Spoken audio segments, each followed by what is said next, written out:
Good morning, educators and leaders of the San Diego Unified School District. It is with great honor and privilege that I represent you and serve you as the interim superintendent, and I would like to welcome you to this year's Summer Institute. I want to begin with a thank you and a bit of gratitude for each of you for how you showed up for our students over the last year and a half. I know that many things changed, they continue to change, and yet you continue to show up. I want to thank you for the sacrifices, the sacrifice of your own family, your time, your space. You gave all of this to ensure our students had the best possible learning conditions. And for that, I am deeply humbled and thankful for who you are and how you showed up and how you continue to show up. Thank you for being here. And thank you for bringing your full selves. As we get into the 21-22 school year, there are going to be many uncertainties. And we may have to lean on our skill sets that we have developed over the last year and a half. We are not out of this pandemic. We are certainly better off than we were. But it's going to require all of us to continue to show up. As we get into this work, this week is going to be about our focus and our commitment to ensuring equity, diversity, and inclusion for all of our students, particularly those who are most marginalized. For when we can answer the question, are you able to serve and meet the needs of your most marginalized students? And we can say yes to that question, then I believe all of us will be able to guarantee that when we say all will mean all.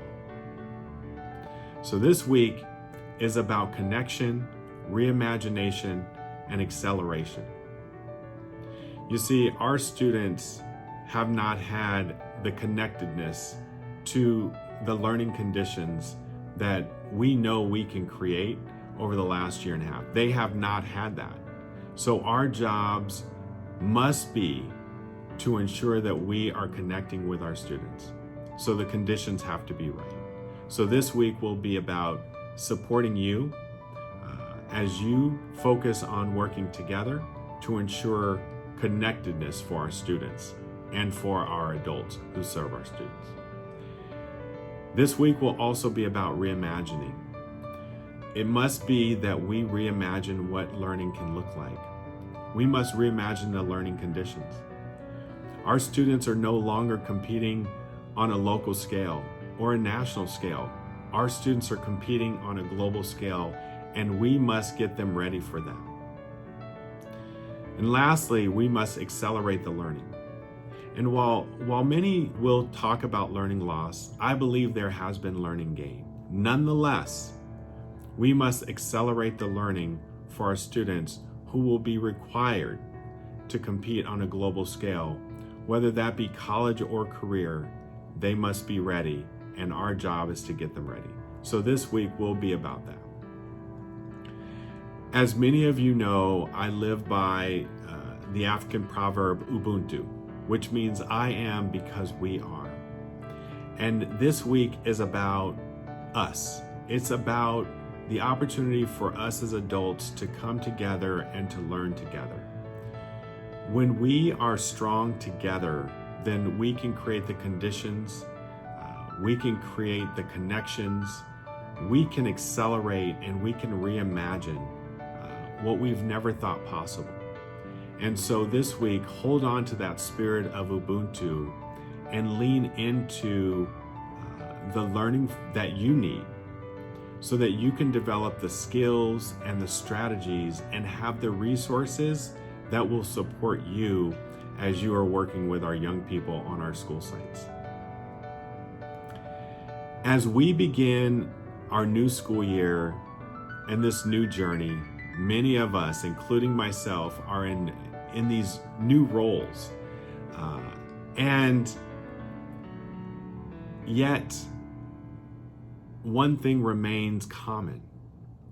We must stay committed to dismantling the barriers that have hindered our ability to accelerate our learning for our young people. The barriers that have stood in the way to ensure that our most marginalized students can realize the outcomes that they most desire. And that we dismantle the barriers that have prevented us to seeing each of our students and hearing each of our students. We must stay committed to building anti-racism and anti-bias systems and structures. We must stand up and speak out when we see something that is not in alignment with equity, diversity, and inclusion. I stand here with you. I am going to remain committed to standing side by side with you to ensure that we may not have the just right answer right now, but we are standing side by side to work through whatever challenges we face. That is my commitment. And I will do that with love. I will do that with light. I will do that with clear vision, with clear values that all of our students deserve and need us. It is not our job to determine their outcomes, their fate, if you would. It's our job to create the conditions for them to pursue whatever dreams and whatever hopes that they have in their hearts and their minds. That is our job. And my job is to commit to you that I will do this with you. And it will not be easy, but that's not why we're in this work. So I want to be clear on a couple of things. Let's be clear with our core values, and let's not waver in these. Let's all make sure that we are committed to equity, to diversity and inclusion. Can we do that? Make note of that. Our core is going to be clear. Now, with those core values, we have to be committed to our goals. And our goals, they sound simple, but they are tremendously hard. Our goals have to be about cultivating inclusive anti-bias and anti-racism conditions for all of our students, particularly those who are most marginalized, and we must do this focused on the whole child. That's going to be goal number one. We cannot be apologetic about that, because we know we have systems that currently do not speak to ensuring that all students can be successful. We have to ensure that all of our students have access to a broad and challenging curriculum. We have to commit to that, and we must ensure that every student, no matter what class you're in, what teacher you have, that all students have access to a broad and challenging curriculum. We must accelerate the learning for all of our students, and we must have high expectations for all of our students.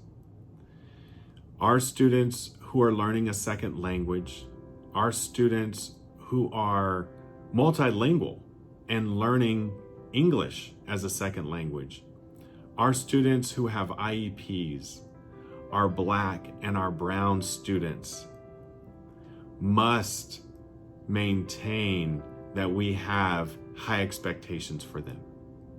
We may provide the supports needed to accelerate their learning, but we must maintain that we have high expectations for all of our students. Let us not compromise on that. We must make sure that we are on track for continuous growth and development as adults. So that is our fourth goal. We also must remain steadfast, ensuring that we are connecting with our families. We know, and research is very clear, that the most impactful relationship that happens for a student is that relationship with the teacher. And I would argue that the third prong to that is the relationship with the families. The student, the teacher, and the families are the three-legged stool that we can stand on and ensure that that relationship is going to then create the conditions for students to receive the learning that they need. And finally, for all of our district staff to understand that we have to create a central mechanism, the systems and structures to ensure that school sites, school leaders, school educators receive the services and supports that they need from a centralized approach to a decentralized model to make sure that the conditions are right and that we are clear that we serve you. And those 6 goals are going to remain. They are in our LCAP. The board is very aware of these goals. Staff should be aware, and everything we do should flow through this LCAP and these 6 goals. Our Vision 2030 that is being developed should encompass these 6 goals. And these are big goals. And so I'm going to commit to you that these are not goals that are going to change. So things we do inside of these goals, like creating positive behavior systems and structures and conditions for our students, restorative practices, our work around anti-bias and anti-racism, our work around standards-based grading, our work around growth and development, our focus on literacy acceleration and the early learning, the work that we do around ensuring that we have data-driven formative assessment plans are all pieces that are in these goals. And we have to remain focused on these goals. Finally, with our core values being unwavering, with our goals, as I've mentioned before, it's going to take action. And when I say we need to take action, there are 4 components to taking action. These 4 components include value, vision, voice, oh yes, and a little bit of fear. We must have clear values about what we want for our students. Now, we have said as a district, our core is about equity, diversity, and inclusion. I would ask that you commit to these values, but I would also add that you may have some other values that you want to commit to. You want to commit to individually, and you also want a collective commitment from the school sites that you serve. And this is your work. This is your work if you want to see the action happening for our students, to have clear values as a school site. Once you have those values should drive your vision. That vision needs to be clear and it needs to be shared. Peter Senge talks about a shared vision. We can't do this alone, leaders. We must do it with our entire community. So I would ask you to pay attention to Peter Senge's work around shared vision and create that shared vision. And once you have the values that are embedded in your vision, then it is incumbent on you to have a clear voice around the vision and around the values that you hold for our students, particularly the students who are Black, our students who are brown, our students who are multilingual learners, our students with IEPs. Those are our students who are most marginalized, and we have to be able to voice our concerns. We have to be able to voice our passion, voice our love, voice our commitment to ensuring that our most marginalized students receive the education, the conditions that they so deserve, so that they can realize the outcomes that they so need and they so want. The 4th prong is fear. Now, this seems a little bit odd that I would be mentioning fear in terms of values, vision, and voice. Well, I can say this. Many of us can stand firm on our values. Many of us can stand firm on our vision. And many of us can even use a little bit of voice. However, when we get a little pushback, when we get a little nervous, it's incumbent that we remember fear. And I'm going to encourage you, in order to take action, you need to lean into your own fears. Educators, you may be fearing that you are not good enough. And I want to tell you, you are just not good enough. You are better than good enough. Leaders, you may be thinking that you're not good enough to lead. You're not just good enough. You're better than good enough. You may be a little nervous about having a conversation, a difficult conversation. I'm going to encourage you to lean into your fear. Because when you lean into your fear, you're going to live into your values. You're going to live into your vision. You're going to find your voice for something bigger than yourselves. It's for our students. It's for all of our students. I know this pandemic has caused us, and I've said this before, it has caused us to put on a physical mask. But many of us have been wearing this invisible mask maybe for our entire lives. It masks and it covers up our insecurities, our own fears. My challenge to you is to lean into your fear. Take off that invisible mask.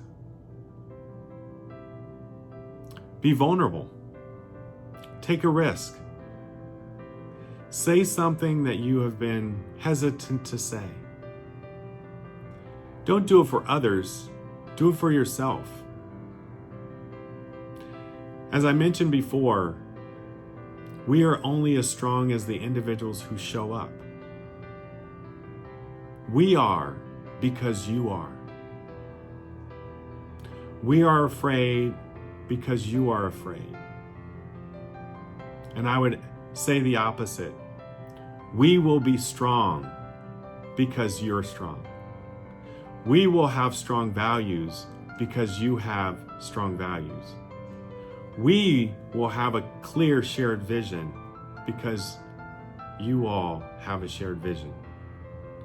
We will have a strong voice because you have found your voice. We will be more vulnerable because you are vulnerable. We are because you are. And as I say, welcome back to the 21-22 school year, being crystal clear on equity, diversity, and inclusion, being clear with connection, with reimagination and acceleration, being very clear with our goals, being very clear with how we take action. I can stand before you, I can stand in front of you, I can stand behind you, I can stand where I'd like to be, side by side, saying that we can accomplish all things through the power of Ubuntu. I am because we are. This week, lean into the collective. And as a collective, let's hold each individual to allow them to show up in their full and complete selves, so that we can get better. As the educators, it is our responsibility to be prepared to serve our young people. I want to thank you for an incredible journey. And my own fear is that I'm not good enough. But knowing how many educators and how many leaders of our school sites are behind this camera, it gives me great comfort to know that I'm not alone. And I want to thank you for, again, entrusting me to serve you as the interim superintendent. I will do it with my heart. I will do it with my mind and what I bring. And I will do it with my full and complete soul. That is my commitment to you. I may not always get it right. We may not always get it right. But let's stay committed to getting back up and figuring out together. That's my commitment to you. Thank you for a few minutes, and thank you for indulging me to be able to welcome you to this year's Summer Institute. And I do look forward to the 30th, when we can open our doors to our students. I look forward to being on your campuses and being in classrooms, pulling up next to you, as I said, side by side with you as educators and leaders, and with our students, most of all, because that's why we do what we do. Welcome back and enjoy a great week. Thank you.